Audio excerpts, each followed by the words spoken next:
Sveiki, čia skeptiški pokalbiai, su jumis skeptikų draugijos narys Justinas Kripas ir šiandien svečiuose Urtė Žukauskaitė Zabukė, HIA humanistinės organizacijos bendraįkūrėja ir direktorė, pradėjusi ir išpopuliarinusi humanistinės ceremonijas Lietuvoje, taip pat skeptikų draugijos valdybos narė ir buvusi skeptikų draugijos pirmininkė.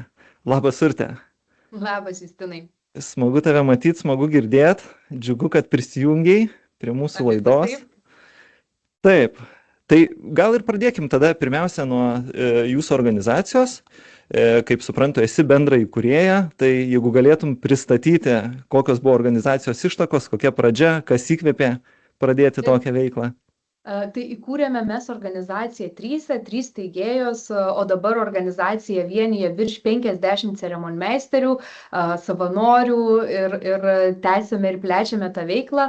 O viskas prasidėjo nuo to, kad mes su vyru esame nereligingi ir kai atėjo tas momentas, kad norėjome įprasminti savo santykius,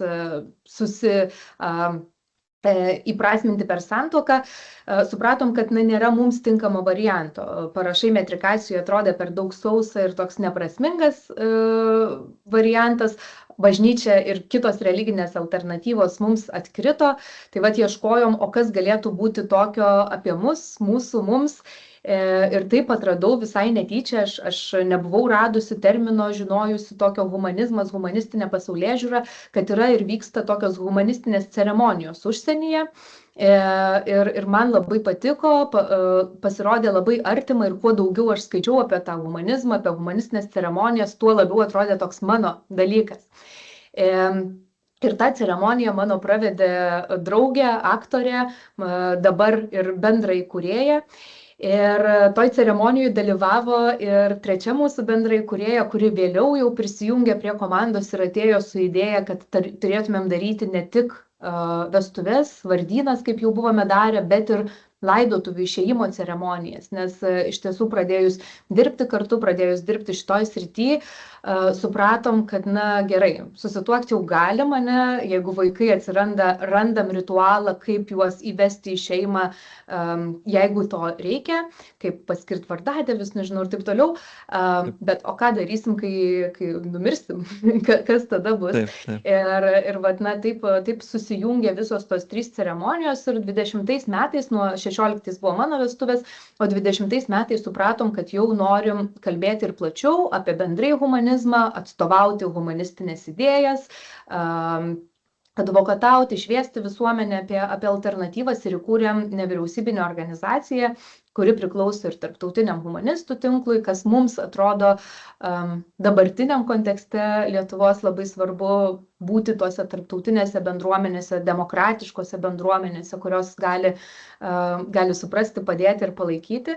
Tai va ir taip ta organizacija gimė ir dabar turi tokias 3 pagrindinės sritis, tai yra advokacija, atstovavimas, švietimas ir ceremonijos. Tai ceremonijos yra pati didžiausia sritis, o visos kitos tokios beprasidedančios čia Lietuvoje. Supratau. Tai iš esmės pradėjai tarsi nuo savo pirminės patirties ir jau čia daugiau negu 5 metai gaunasi, kad pati organizacija. Tai nuo 2016, tai jau 9. Tai čia nuo ceremonijos. Nuo pirmos ceremonijos žiūrint, bet formaliai irgi iš karto pradėjot veiklą? Ar? Ne, formaliai 20-aisiais įsteigėm kaip jau nevyriausybinė organizacija. Supratau. Tai iš esmės minėjai ir tą pasaulėžiūrą, kad atstovaujat, gal galėtum truputėlį plačiau apibrėžti, galbūt ne visada lengva suprasti tuos terminus ir klausimas, kas slypi už to žodžio humanizmas, nes vis tiek tu daugiau toj srity tikrai įsigilinusi, tai manau teisingiausiai ir galėsi mums atsakyti šitą klausimą. Taip, tai humanizmas yra labai paprasta pasaulėžiūra tuo, kad jinai sako, kad visi žmonės yra lygus savo prigimtimi, bet tuo pačiu ir kad nereikia mums kažkokių aukštesnių jėgų, kad rastumėm ir įsivardintumėm savo prasme. Tai humanizmas yra apie tai, kad mes patys galime kurti savo gyvenimuose prasme, kad mes patys galime rinktis ir formuoti savo vertybės, kad mes patys galime prisiimti atsakomybę už savo gyvenimą ir kad tas gyvenimas vienas, kad jisai baigėsi. Ir humanizmas yra ir pozityvi pasaulėžiūra, tai reiškia, humanistai yra žmonės, kurie tiki, kad mes kaip žmonija galime pasiekti progreso, galime judėti į geresnį, sveikesnį, taikesnį ir taip toliau rytojų, ir kad mes savo veiksmais turime prisidėti prie to, kad tas rytojus būtų visiems mums geresnis. Supratau. Tai iš esmės mes galim teigti, kad tai yra tarsi toks atsisakymas kaip tų tokių religinių dogmų, čia nebūtinai kalbant apie katalikus ar krikščionis iš esmės, bet žiūrint ir plačiau į platesnės religijas, tai aš teisingai suprantu, kad yra tarsi atsisakymas jų, kad jos neimponuotų tam tikro gyvenimo būdo ir leistų tau asmeniškai ar jo praplėsti. Čia labai įdomiai pavartoji žodį atsisakymas. Tarsi tai būtų, žinai, toksai, aš tikėjau, radau humanizmą, atsisakiau. Iš tikrųjų, kai yra daromi tyrimai, tai apie tai, kaip žmonės tampa humanistais, tai labiau, kad randa savoką, perskaito, kad, geras, čia ir šitas tinka, ir šitas tinka, ir šitas tinka, ir sako, čia apie mane. Tai ne tai, kad konvertuojasi į humanizmą, pamatai tos argumentus, perskaitai ir sakai viskas, nuo šiandien aš nebereligingas, nebetikiu ir panašiai. Bet labiau tas nereligingumas galbūt, arba žmonės gimsta nereliginėje aplinkoje jau, arba tampa nereligingais. Tai mano kelias buvo toks, kad aš tapau nereliginga, nors jau ir į katalikišką mokyklą ir mano šeima išpažįsta katalikybę, bet man pačiai tas tikėjimas neatsakė klausimų, nelipo ir tas nereligingumas atėjo palaipsniui. Sakyčiau, jau taip galutinai nusprendžiau, kad tikrai čia jau net neverta bandyti toliau, buvo 18 ar 19 metų tik tais. Tai iki tol aš vis bandžiau, važiavau ten į katalikiškas visokius susitikimus, stovyklas ir bandžiau ieškoti tų atsakymų, bet neradau. Ir galiausiai radau daug ir mokslinių argumentų, knygų, tyrimų. Ir man jie padėjo atsakyti į klausimus apie gyvenimo prasmę, apie mano čia prasmę, apie tai, kas man įdomu, smalsu ir man norėjosi nebrėžti to taško, kur čia baigėsi smalsumas ir ieškoti nuolatos. Tai gal ir humanizmas būtų apie tai, kad smalsumas tai egzistencijai ir tada tas smalsumas egzistencijai, kurį ne visi turi, veda į tą, kad randi atsakymus ir priemi pat tokią pasaulėžiūrą. Taip, aš gal ir teisingai pastebėjai vardinau šabloniškai, tai bet turbūt yra teisinga, nes irgi esu visuomenės tam tikras atspindys. Tai natūralu, dėl to ir smagu išgirsti iš tavęs kaip kas. Ir minėjai apie mokslą, čia yra toks įdomus aspektas, kurį norėčiau irgi aptarti. Dabar tos mokslų grindžiamos humanizmo idėjos, kokių mokslo sričių, kokių disciplinų čia mokslą, apie kurį mes kalbam. Gal galėtum truputėlį plačiau išplėsti, kaip iš jūsų pusės atrodo? Jūsų organizacijos turiu omenyje. Taip, žiūri, geras klausimas ir man atrodo, čia jis labai ir asmeninis, racionalūs žmonės stengiasi ir net nebūtinai nereligingi, visi racionalūs žmonės stengiasi savo sprendimus grįsti kažkokiais duomenimis, įrodymais, faktais. Mes irgi tą darome ir iš principo, tikrai tas mokslas yra visoks. Žinom, kad yra ir gero mokslo, ir blogo, ir klastojamų tyrimų ir taip toliau. Tikrai taip, statistika, įvairios variacijos, rezultatas ir išdavos. Taip, bet mes iš principo pripažįstame humanizmą, šitą mokslą kaip įrankį tiesos pažinimui. Tai mes nepripažįstame kažkokių mokslinių atradimų kaip jau baigtinių. Ten, tikriausiai jau labai baigtinis yra ten, tarkim, evoliucijos teorija didžiąją dalim, Savo principais, taip. Bet iš principo stengiamės žiūrėti, ieškoti ir remtis tais paskutiniais duomenimis, kiek tai yra įmanoma. Nes kai kurie dalykai yra praktiniai ir kol kas praktikoje pažįstami, kai kurie yra jau ir įrodyti teoriškai. Tai vat iš principo mes advokataujame ir kai atstovaujame, tai atstovaujame už tai, kad politikoje mes remtumėmės įrodymais, faktais, duomenimis, o ne dogmatiškais argumentais, su kuriais tu net negali diskutuoti. Nes kai vienas žmogus pateikia kažkokį įrodymą, tu gali sakyti, geras, blogas įrodymas ir gali apie jį diskutuoti. Kai pateikiamas dogmatiškas argumentas, diskusija vykti negali. Tai mes esam už tą visuomenę, kurioje galėtų vykti diskusijas ir mes galėtumėm turėti argumentų kovą. Taip, suprantu. Tai čia pasaulėžiūra ir mokslas, racionalumas. Šitas klausimas turbūt jau iš jūsų bent jau perspektyvų organizacijos nekvestionuojamas. Čia turbūt tam daugelis žmonių pritarė, bet man dar būtų įdomu išgirsti, kaip apjungiama tarsi ta tokia pasaulėžiūra įprasminimas su mokslu. Nes viena yra turėti kažkokį sausą faktą, kitas dalykas, kaip humanistiškai tarsi jį įprasminti, kaip rasti kažkokias jungtis, kurios apjungia mokslą ir humanistinį žmogų, kuris gyvena besivadovaudamas humanistinę discipliną ar humanistinių gyvenimo būdo. Taip, tai galvoju dabar, kaip čia geriau atsakyti, tai man atrodo, kad tai nesikerta, ne? Ir kad, mes kalbam apie ten tokias savokas kaip, tarkim, dvasingumas, ne? Ir dvasingumas daugeliu atveju yra suprantamas kaip dvasia, siela, ten... Dvasingumas, prasmė, dar yra. Transcendentinis dalykas. Taip. Bet, tarkim, mes neturim lietuvių kalboje žodžio, kuris nesusisietų su dvasia kaip, tokiu religiniu, tarkim, dalyku. Ir tada mes sakom, tai gerai, tai galim naudoti dvasingumą kaip žodį, turint omenyje susijungimą su kažkuo, kas tau atrodo didesnis už tave. Tai gali būti gamta, tai gali būti bendruomenė, tai gali būti du žmonės, nes du žmonės yra daugiau nei vienas, ryšys žmogaus vienas su kitu. Tai nėra, tai nėra moksliškai nepagrįsta, ne? Mes esame bendruomeniniai gyvūnai, mums reikia bendruomenės, mums reikia vienas kito. Ir tik kartu, kalbėdamiesi, mes galime susikurti tą prasme.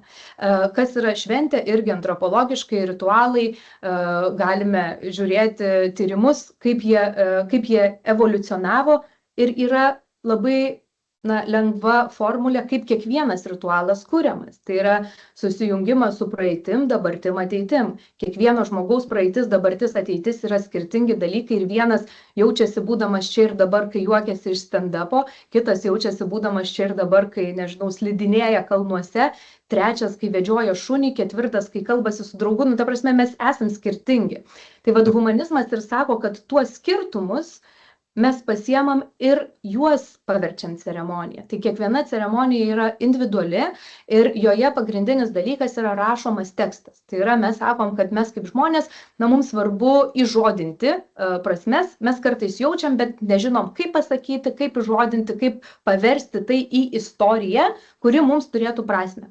Mums patinka istorijos, ne, kaip žmonėm. Tai ceremonija ir padaro tą darbą, ceremonmeisteris, mes kartais vadinam ceremonmeisterius prasmės kūrėjais, kurie padeda sukurti tą prasme, išsilukštena iš žmonių tą informaciją ir padeda jiems patiems įsižodinti, kas jiems bus prasminga. Daugelis žmonių net nesusimąsto ten, kodėl mes keičiame žiedais. Gal man visiškai čia nerezonuoja tas ritualas, turėjom porą, kuris sako, mes keisime žiedais, bet žinokit, mes jų niekada nenešiosim, nes mes laipiotojai esame uolom ir tiesiog, ta prasme, mums nepraktiška. Ir mes sugalvojom, kad tai gerai, tai nesikeičia žiedais, nes kodėl reikia taip daryti, keiskitės apyrankėm. Tai bandom į kiekvieną ceremonijos detalę pažiūrėti per sąmoningumo prizmę, kelti klausimą, o ar tikrai, kodėl, kaip norėtųsi ir pagal tai ir kuriam. Tai man atrodo, mokslas yra labai apie smalsumą, apie ieškojimą, apie sąmoningumą, tai tie patys principai ir šitoj kūryboj egzistuoja. Supratau. Dabar, kadangi palietei tą prasmės kūrimą ir įvardini, kad būtent žmonės, galbūt tų ceremonijų užsakovai ar dalyviai pagrindiniai, jų iniciatoriai nusprendžia, kaip kurti prasmę ar kuriam laukia kurti prasmę, bet iš jūsų organizacijos perspektyvos žiūrint, kaip jūs iš viso kūrėt tą konceptą, konkrečiai kur ir kokiu būdu reiktų kurti, būtent kaip ir mini, tas istorijas, ar kurti prasmę istorijų būdu. Aš suprantu, kad galbūt kiekvieni iš ceremonijų dalyvių ar pačių iniciatorių tarsi įvardyja, kaip norėtų įprasminti tuos įvykius, bet vis tiek jūs turbūt turite receptą, kokiu būdu, kur tai vyksta. Tai vat būtų įdomu, jeigu čia nėra komercinė paslaptis, sužinoti, kaip tas procesas vyksta, kaip gaunat tam tikrus faktus ar norus, kad tokius dalykus reiktų įprasminti, kaip vyksta tas atradimo procesas ir kur visame tame slypi kažkoks mokslas, racionalumas, tame tarpe humanizmas, kaip tas procesas atrodo. Tai mes dabar sakom, kad padedam įprasminti svarbius gyvenimo momentus. Tai šiuo metu didžiausias mūsų ceremonijų skaičius yra vestuvės, nes žmonės atpažįsta, švenčia ir na, tai yra toks dalykas, ką planuoji, kam turi laiko pasiruošti ir kur tu pats sprendi. Kai su laidotuvėm yra, kad sprendžia jau labai daug žmonių, ruoštis laiko neturi, na visai kitas procesas.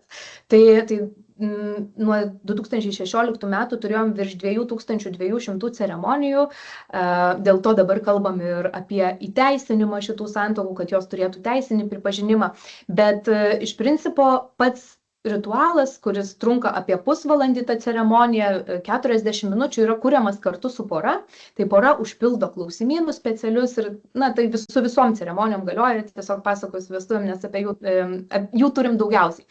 Tai žodžiu, pora užpildo klausimynus, tada jiems yra paskiriamas, parenkamas ceremonmeisteris, mes parenkame, kad tiktų žmogus pagal bendrus pomėgius kažkokius, kad, na, turėtų bendrą kažkokį kontekstą ir supratimą. Ir tada susitinka pora dar su tuo ceremonmeisteriu, jis jau į susitikimą ateina pasiruošęs, įsigilinęs į poros istoriją ir gali pagilinti tą informaciją, paklausti, apsitarti dėl ceremonijos struktūros ir pasiūlyti variantus, kas galėtų būti. Ir po susitikimo paruošia ir susiderina ceremonijos struktūrą ir tada jau per ateinančius kelis mėnesius paruošia ir susiderina visą ceremonijos tekstą. Tai su tuo, kas ir įsitrauks į ceremoniją, kokie skaitiniai bus, kas istorijoje pasakojama, nes na, tikrai žmonės atsiveria ir daug papasakoja, bet nebūtinai visą tą nori matyti ceremonijoje.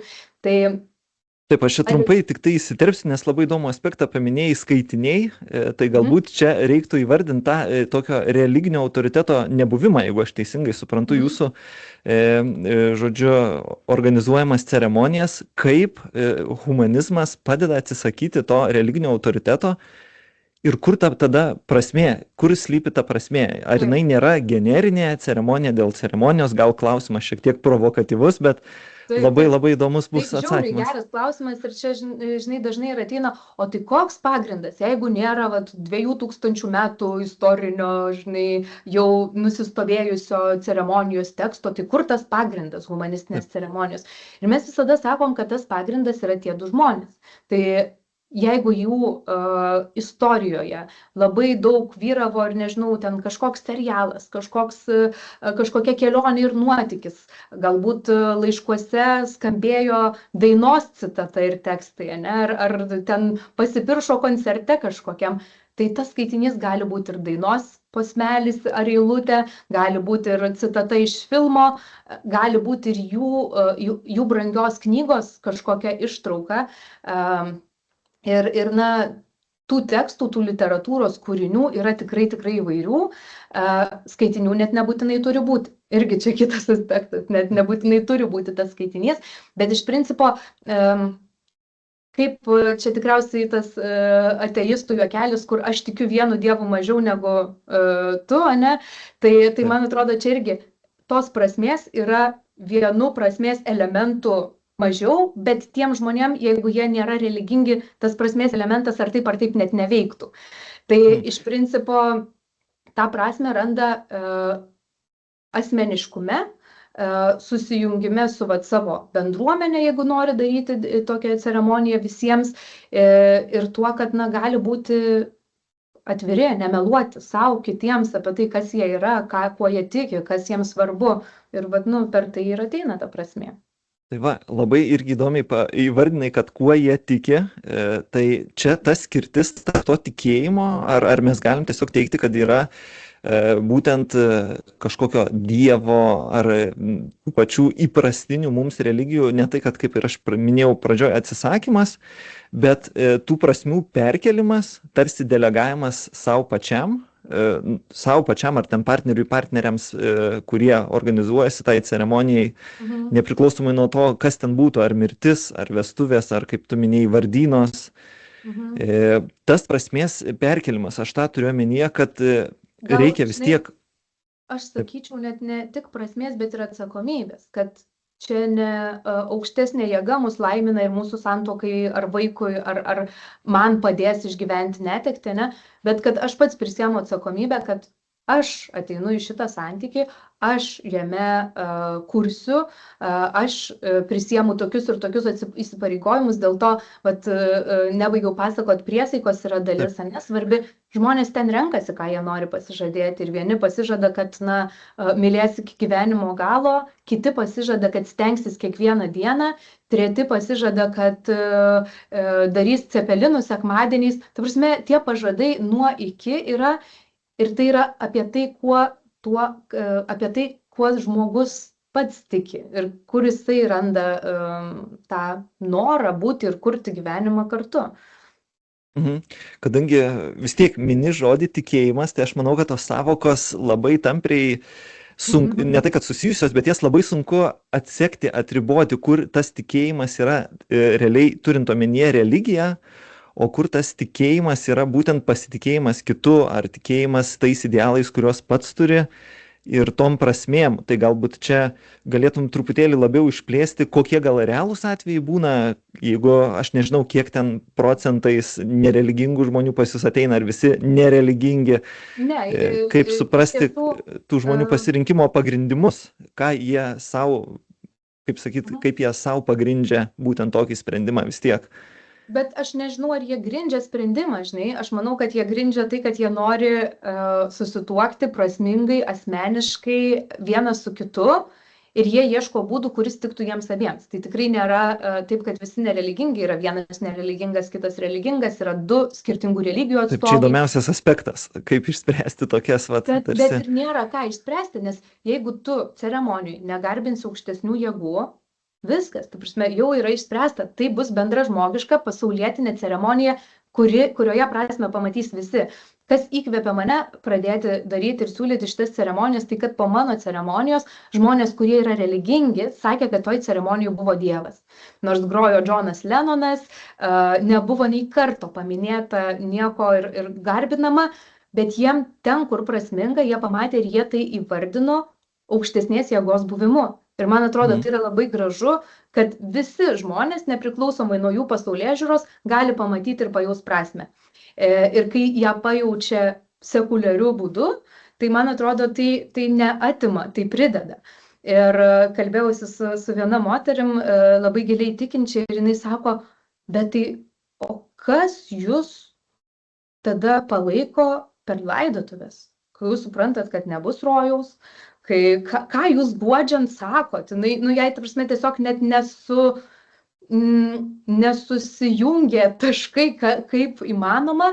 Taip, tai reiškia šito klausimo visgi sulaukėt, nes aš irgi galvojau to paklausti ir galvojau čia vieną žiauresnių klausimų, nes tikrai sudėtinga atsakyti, tai ką atsakot? Žinai, mes jau esam atsakę jį, nes, ta prasme, mes matom ir mes kuriam tą prasme, tai mes pasakojam žmogaus istoriją. Ir kai žmogus miršta, lieka jo pamokos, jo nuveikti darbai, jo pėdsakas, kuris toliau keliauja per mus. Ir mes tikrai esam turėję ne tik senų žmonių laidotuves, kaip tik į mus kreipiasi ir jauni žmonės, ir esam kūdikių laidotuvių, ir tokiu momentu tu labai gerai savo atsakai klausimus, o kaip sukurti prasmę tiem žmonėm, tiem šeimos nariam ir tėvam. Ir taip laidotuvių ceremonijose mes padarome tylos minutę, per kurią norintys gali pasimelsti, bet tai yra jų asmeninė tyli malda. Tai gali ir 5 ar 6 religijos sėdėti kambaryje ir jie visi turės akimirką, kurioje gali tą žmogų pagerbti, jeigu nori malda.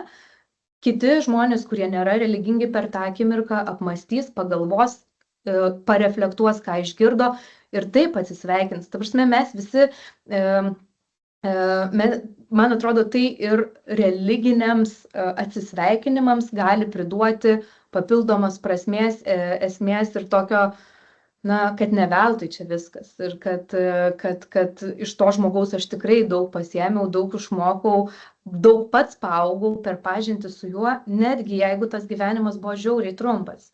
Tai vat kažkaip tokia ta prasme.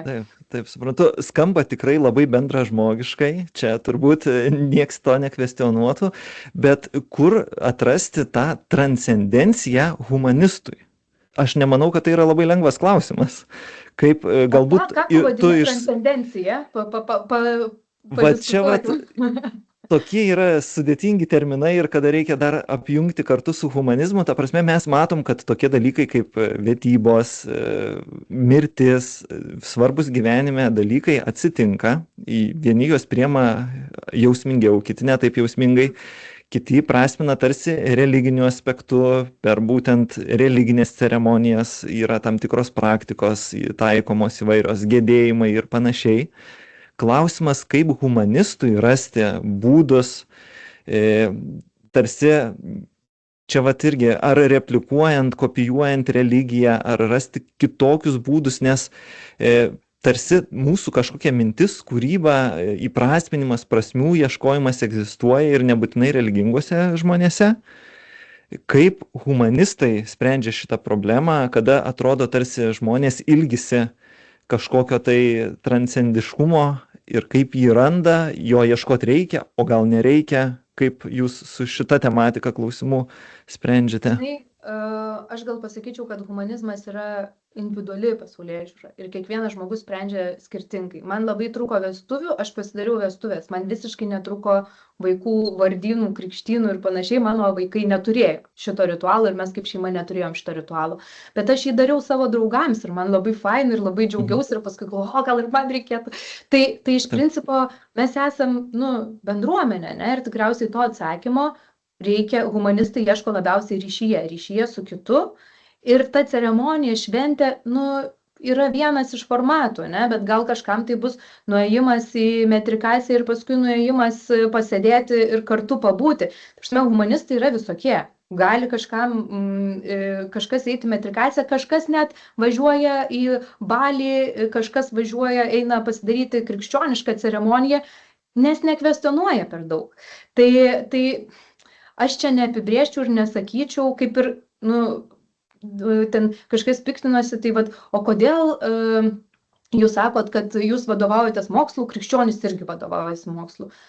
Na taip, bet mes irgi vadovaujamės meilę, mes irgi mylim gamtą, mes iš skirtingų pasaulėžiūrų galim pasimti skirtingus dalykus, bet niekas nesisavina tų dalykų. Ta prasme, prasmės jausmas nėra priklausantis vienai religijai ar netikėjimo sistemai, tai yra bendražmogiškas dalykas ir mes jį skirtingose vietose atrandam. Kažkam net nereikia ceremonijų ir galvos, kad čia visiška nesąmonė, kalėdų senelis ir šventimas kalėdų yra visiška nesąmonė. Ta prasme, Būtent aš apie šitas paieškas ir norėjau sužinoti, tai reiškia būna visaip visgi.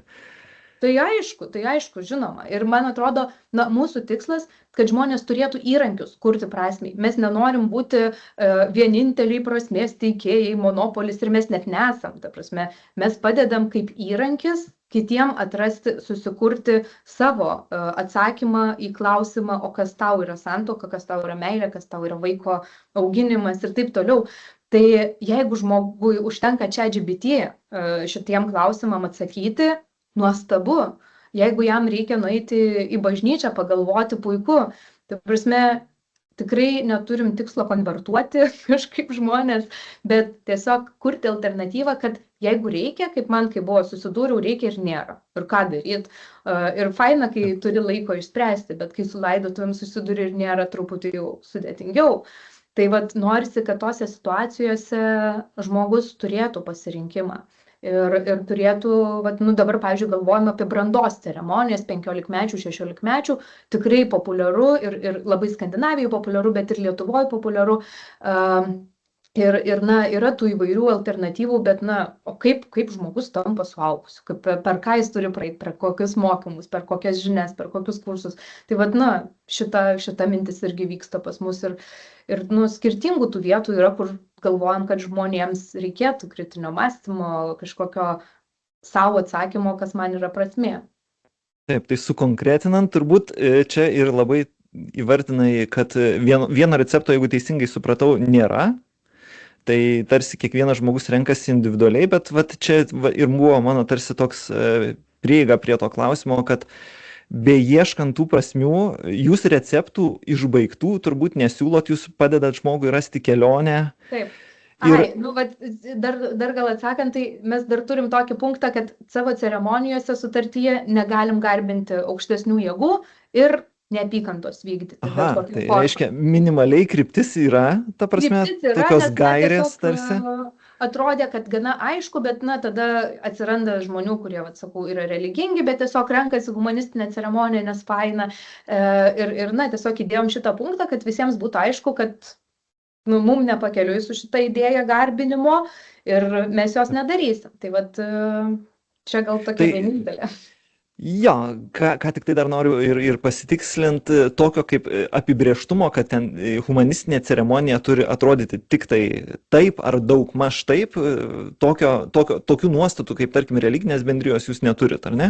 Teisingai tą suprantu? Ne, mes turim, kad tai turi būti pagarbi, lygiavertė, kad turim siekti to, kad tai būtų sąmoningai priimti sprendimai, kaip žmonės nori, nežinau, ką nori minėti, ką nori girdėti, bet esam turėję ir nuo to, kad, nežinau, ten žiedus atneša močiutės, dinozauras, šuniukai pasirašo ant liudijimų santuokos. Ta prasme, jeigu nori pasižiūrėti į humanistinę ceremoniją, tai tikriausiai ne vieną reikia žiūrėti. Tai būtent, reiškia, išvados iš vienos nepasidarysi ir jos veikiausiai gali būti net, ne kardinaliai skirtingos, bet reikšmingai skirtis turbūt. Taip. Ar ne?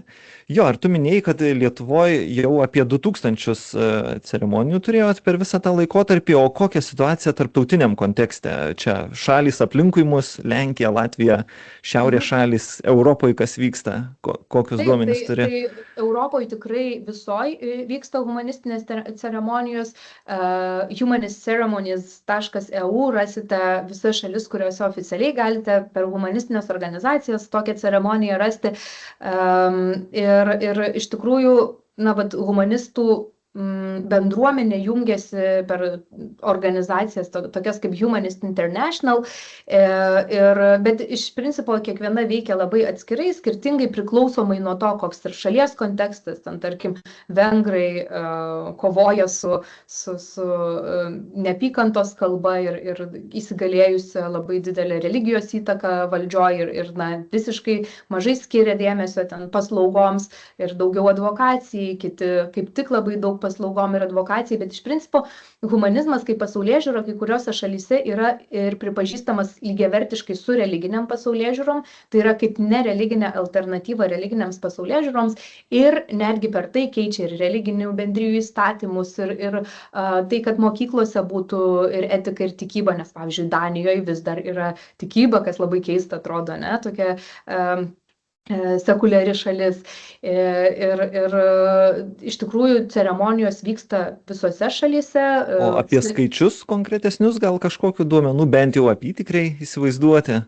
Aš suprantu, kad šalių kiekiai ir dydžiai skiriasi, tai turbūt pagal gyventojų skaičių, bet kad daugmaž įsivaizduoti situaciją. Norvegai, pavyzdžiui, turi 1000 ceremonijų vestuvių per metus, mes turim 500 per metus dabar jau pastarąjį sezoną, bet turi virš 200 000 narių ir ten 30 ar 20 000 per metus sutvirtinimo ceremonijų, tai yra toj brandos ceremonijų 15 metų. Pas juos ta labai labai populiari tradicija šiaurės šalyse. Kitose šalyse aš taip tiksliai nepasakysiu, nes kai kur yra centralizuota, kad humanistinės organizacijos tai tik daro, kai kur yra decentralizuota, kad nepriklausomi ceremonmeisteriai. Škotija, žinau, virš 3000 ceremonijų turi ir pirmi metai, kai aplenkė religinės ceremonijas skaičiumi. Tai vat, iš tikrųjų tas trendas yra. Mes patys apmokėme dabar 4 užsienio šalis, kaip startuoti su ceremonijom, kaip su paslauga, už kurią galėtų organizacija ir išsilaikyti ir gyventi. Tai dabar dirbam su Peru. Tai iš tikrųjų visam pasaulyje yra tų organizacijų, kurios teikia tokias paslaugas. Aišku, kai kur yra tai sudėtinga, kai kur ateizmas baudžiamas mirties bausme. Šiaip, kam įdomu, kviečiu paskaityti Humanist International Report, yra toksai daromas. Ir ten yra išskiriama būtent tas pats Egiptas, kur daug kas važiuoja atostogauti, prisipažinus, kad esi nereligingas, nėra gal oficialios valstybinės bausmės, bet gatvės teismas vyksta pilnu tempu. Taip, nes čia dar mums reikės truputėlį paliesti ir būtent teisinį reglamentavimą Lietuvoje, bet per daug kol kas nenukrypstant apie tas reakcijas, kaip tu ir mini, kad kai kur yra baudžiama, kaip iš esmės reaguoja mūsų visuomenė, koks yra jų požiūris religinių bendrijų Lietuvoje, koks požiūris į jūsų organizaciją, į tavo veiklą asmeniškai, ar susiduri su daug priešiškumo, gal daugiau yra palaikymo, kokia bendra situacija? Mes esam burbule savo klientų, palaikytojų ir tikrai mūsų burbulas mus palaiko, bet tada, kai išeini į kažkokias viešas laidas ar radijo ir panašiai, tikrai susilaukiam ir tokio palyginimo su komunistiniam organizacijom, kad čia tokios ceremonijos kaip spaliukai darydavo ir panašiai. Tikrai žmonėse vis dar šitas skaudus kontekstas yra gajus. Ir mes nuo jo atsiribojam ir tikrai laisvamanybė buvo Lietuvoje ir prieš ateinant komunizmui ir dėl to man ir patinka žodis humanizmas, nes jis turi šiek tiek ir tokią pliusiuko reikšmę, o kas yra tame ateizme priedo, be to, kad tu tik netiki religiniam aukštesnėm jėgom. Taip. Tai va. O kiek iš tikrųjų tos ceremonijos yra panašios į kitų religinių bendruomenių arba, kaip ir tu mini, Tarybų sąjungos veikimo principus, kiek yra iš tikrųjų panašių dalykų? Vis tiek vertina turbūt savo ceremonijas irgi kritiškai. Ar yra tų panašumų ir ar pagrįsta ta kritika? Jeigu tokia egzistuoja kritika, kad kažkas panašu į religiją, kažkas panašu į kažką, ar tai pagrįsta tokie teiginiai? Čia, žinai, toks iš įvairių pusių gali interpretuoti, ar pagonių ir krikščionių ceremonijos panašios. Panašios ir mūsų panašios tuo, kad yra du žmonės, yra jų apsisprendimas, kartais dažniausiai yra keičiamas žiedais, pasakomi kažkokie pažadai. Mūsų ceremonijos skiriasi tuo, kad yra pasakojama unikali istorija, yra personalizuota kiekvienam ir tu nežinosi, kas toj ceremonijai bus būtent šitai porai. Bet tos pačios dalys su jaunųjų atėjimu, su, pasveikinimu, po to su žiedų apsikeitimu, priesaikų, tai taip, jos yra, bet jos, kaip ir sakiau, antropologiškai ritualai konstruojami iš praeities, dabarties, ateities. Tai mūsų ceremonijoje yra visos šitos dalys. Ten gal krikščioniškoj ceremonijoj su praeitim tu susijungi per tai, kad tai yra labai senas tekstas, tai yra istorinė atmintis, pas mus susijungi per tai su savo praeitim, su savo šeimos istorija, su savo jūsų dviejų istorija. Tai vat, tie elementai, jie yra nuo ten labai senų laikų ir tai nėra tik religijos, atradimas, išradimas, kaip čia pasakyti. Tai galbūt daugiau tradicijos, papročiai, įpročiai, nebūtinai religija. Galbūt tik tai tuo ir panašu ir kitą kartą gal ir klaidingai yra sutapatinama. Jeigu aš gerai įsivaizduoju, kad tapatinti dalykus, kurie vyksta, jie nebūtinai buvo sukurti religijos, ypač Lietuvoje. Aš ir nebijau kažkaip to tapatinimo. Man net neatrodo kažkaip labai blogai, kad, ta prasme, yra ir nereliginė alternatyva ceremonijai religiniai. Gerai, tai jeigu tau netrodo, kad tau reikia, tai tu gali nesinaudoti. Ta prasme, bet jeigu tau atrodys, kad reikia, tai ir tu pasinaudosi, nes man gal tas palyginimas su spaliukų ceremonijom, tai vat, žmonėm tikrai labai skaudu, kad jiem neleido tikėti ir ten sovietmečiugi buvo ta trauma, kad religijos laisvės iš principo nebuvo. Ir tai yra blogai iš principo. Arba buvo valstybės taikomas įrankis per kunigus šnipinėjimui.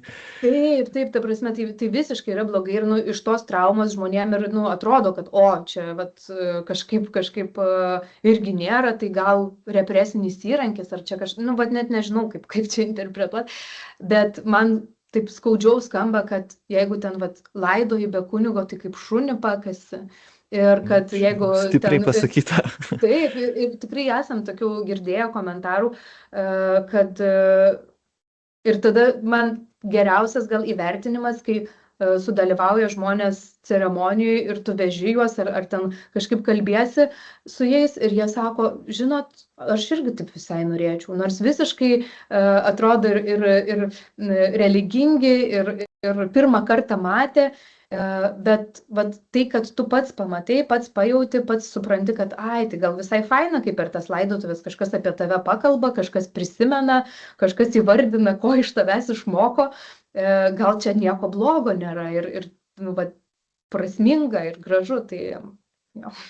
Taip. O dabar kalbant apie, kad ir kai kas sutampa, bet kažkas garantuotai ir nesutampa. Tikrai yra dalykų, kurie yra originalūs humanistų, sugalvoti, sukurti, čia nežinau irgi kurį terminą tiksliai panaudoti, kaip tu galvoji, kokie būtų tie patys originaliausi, kur tikrai jau humanistų įprasminimo pasiūlymai, kurie pasiteisino, ar yra ryškiausi jūsų ceremonijose, ar šiaip veikloje.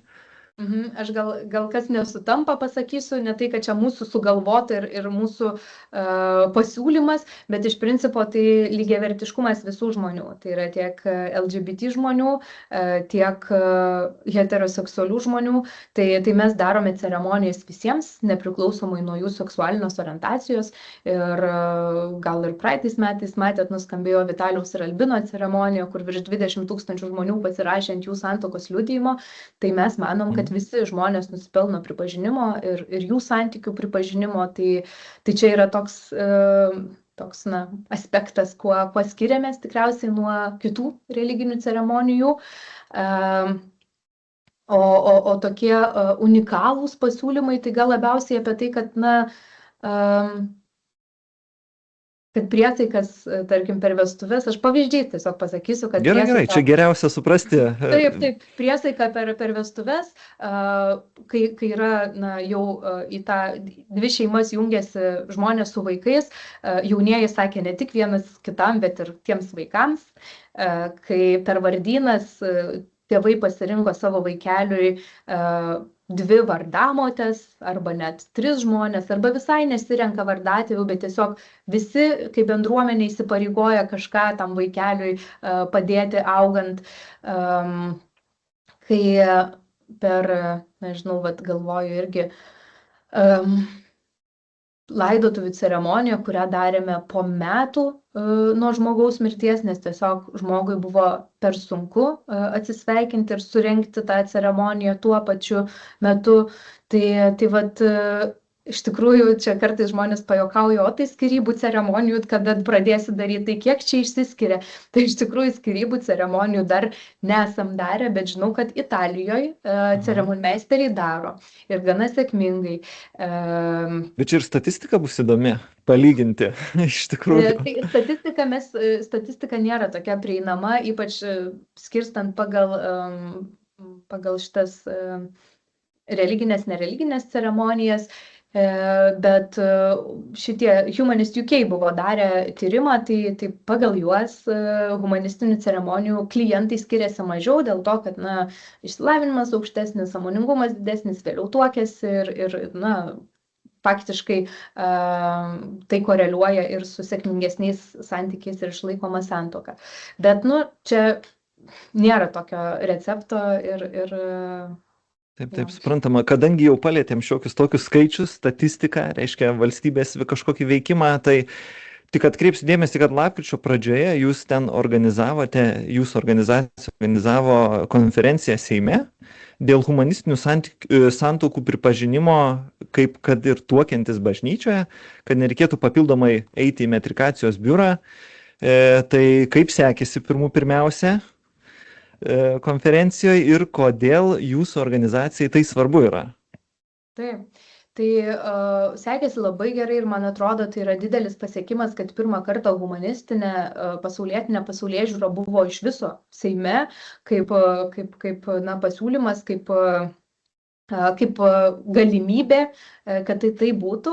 Ir šiuo metu mūsų sistema yra tokia, kad iki 2016 metų būdavo atskirai religinės ir nereliginės ceremonijos, tai religinės visos ceremonijos buvo tik simbolinės. 2016 metais buvo padaryta taip, kad bažnyčiom užtenka tik pateikti dokumentus metrikacijai ir metrikacija registruoja. Tai vis tiek Lietuvoje santuoką, gimimą, mirtį registruoja tik valstybė, valstybė yra įgaliojusi metrikacijos atstovus ir jie pasitikė tų religijų atstovais, kad perduos dokumentus. Tai mes galvojam, kad tas dokumentas puslapio nėra labai sudėtingas ir mes irgi galėtumėm taip pat juos pateikti. Ir kodėl mes taip galvojam? Dėl to, kad santuokų skaičius nuo 2017 metų drastiškai krenta Lietuvoje. Nuo 20 000 dabar turėjom paskutiniais metais 12 000 tik tai santuokų. Tuo pačiu humanistinių ceremonijų skaičius kyla, nuo 2016 dabar per metus turim po 500 ceremonijų, kai visos religinės, valstybės pripažintos religinės bendruomenės, kurių 13 berods yra, turi 3000. Tai iš 3013 organizacijų mes dar 500 turim. Tai kažkaip manom, kad visai esam užsiauginę raumenį šitoje vietoje. Atrodo tikrai patikimi perduoti duomenis valstybei. Bet ką mes konferencijoje kalbėjom ir ten kalbėjo, šiaip laukiu, kol gausim įrašus ir bus mūsų YouTube patalpinta, bet kalbėjo iš Norvegijos, Islandijos ir Belgijos 3 pranešėjai apie tai, kad humanistinės organizacijos yra patikimas demokratinių valstybių partneris, nes pačios veikia demokratiniu principu ir padeda tai demokratijai išlikti skaidriai ir teisingai visiems. Antra organizacija apie tai, kad Islandija pakėlė vestuvių turizmą, tai mes irgi tikimės, kad įteisinus humanistinės ceremonijas tas vestuvių turizmas Lietuvoje pakils, nes apie 20% mūsų santuokų yra tarptautinės ir tikrai žmonės, galbūt pasirinktų lengviau registruoti jas čia Lietuvoje. Ir trečias pranešėjas, beje, įdomiausiai susilaukęs daugiausiai dėmesio, žinoma, belgas karys, generolas, kapelionas ir taip būna humanistų kapelionų, kas buvo daugumai atradimas. Neįtikėtina ir nesuderinama. Neįtikėtina ir nesuderinama, bet taip vyksta ir žmogus labai aiškiai ir tiesiai pasakė, taip, apkasuose yra nereligingų žmonių, pilna, yra tų, kurie nuvažiuoja į misijas ir praranda savo tikėjimą. Ir čia ir yra svarbus tas tada egzistencinis palydėjimas, kai žmogus pamato baisius dalykus, kurie sujudina jo, yra tokia savoka moral injury, nežinau kaip net teisingai išversti, bet kai būna taip suvirpinama pasaulėžiūra, kai reikia to žmogaus, kuris iš tavo pasaulėžiūros taško galėtų su tavim diskutuoti apie tai, kas įvyko ir netlikti psichologo funkciją, o labiau bendražmogiškai bičiulio draugo, kuris gali per tai eiti kartu. Ir man atrodo, tai labai ir pakėlė kartelę žmonių mintise apie tai, o kas yra tas kapeliono darbas, kad tai nėra tik tai toks moralinis palaikymas, bet tai yra ir reali pagalba. Ir taip, dalis kapelionų darbo yra ceremonijos, kas faina, kad ir Rukloj susipažino ten vokietis ir Rolandija ir tas belgas darė jam ceremoniją, tai mes Lietuvoje turim gražių meilės istorijų. Gražių pavyzdžių realių. Taip, ir jie irgi renkasi humanistinės ceremonijas, nes jeigu karys yra nereligingas, tai jis turi teisę turėti ar santuoką, ar atsisveikinimą būtent tuo būdu, kuris yra jam priimtinas. Tai va, tai... Taip. O kokios kliūtis tada šiuo metu Lietuvoje yra? Ar dar vis dar įstatymai nesutvarkyti? Ar dar yra kažkokių kitokių problemų, kurios tarsi neleidžia dabar to padaryti lengviau? Ar jūsų organizacijai... Tai iš principo kol kas tai biurokratinės, nes yra dabar nustatyta tokia tvarka. Tai šiuo metu, kadangi dar tik įvyko neseniai ta konferencija, tai šiuo metu ir kalbamės ir galvojam, o kaip tas kliūtis biurokratinės pereiti, nes, na, atrodo paprastas dalykas, dokumento pateikimas, bet yra sąlygos, kas tuos dokumentus gali Kas gali pateikti, ar ne? Ir jo, čia. O kaip vertinat bendrai potencialą Lietuvoje šitų tokių ceremonijų ar būtent tokių formalumų įteisinimo? Ar dar tolimas kelias, ar visgi jau matot, kad, kaip ir sakėt, organizacijoje, kaip ir minėjai, užsiaugintas raumuo? Aš neprognozuosiu, aš manau, kad čia gali būti visaip, bet aš manau, kad vienareikšmiškai Lietuvai tai būtų naudinga, vertinga ir mes būtumėm stipresni visom prasmėm. Tai labai tikiuosi, kad tai įvyks ir pavyks, o kada ir kaip, tai čia dar neaišku, ar ne? Pasilikim, ne horoskopų. Supratau, racionaliai ir mokslų pagristai, ar ne? Tai turbūt pabaigai dar paskutinis klausimas, visgi kas yra tau asmeniškai gražiausia tavo darbo dalis, tavo veiklos dalis, kuo tikrai sakai, kad vat šitas dalykas tikrai mane veža, mane motyvuoja ir kuo galėtum vat pasidalinti kaip ryškiausia žvaigždute tavo kelyje? Gal dabar labiausiai, tai sakyčiau, žmonės ir tai, kad susikūrė ir tikrai organizacijai veikia ta demokratinė struktūra, mes turime ir veikiančią valdybą, ir ceremonmeisterius, kurie įsitraukia ir besijungiančius savanorius. Ir kažkaip, kai kūriau, visada, nes pati irgi augau religingoje aplinkoje, tai visada labai permąstydavau ir vis dar permąstu apie tai, tai o kaip nesukurt dar vienos kažkokios ar sektos, ar žodžiu, kulto. Ir dabar labai džiaugiuosi, kad atrodo, kad pavyko tai padaryti, kad žmonės gali prisimti atsakomybę, kad gali įsitraukti į organizaciją, kad jinai yra atvira ir tuo gal labiausiai ir džiaugiuosi. Tai šiandien su mumis buvo Urtė Žukauskaitė Zabukė, HIA humanistinės organizacijos bendra įkūrėja, tik priminsiu, galite rasti daug informacijos internete, tikrai pasidomėti, sekite skeptiškus pokalbius, galite matyti YouTube, Patreon'e, Spotify pasiklausyti mūsų laidų ir iki kito susitikimo, sėkmės!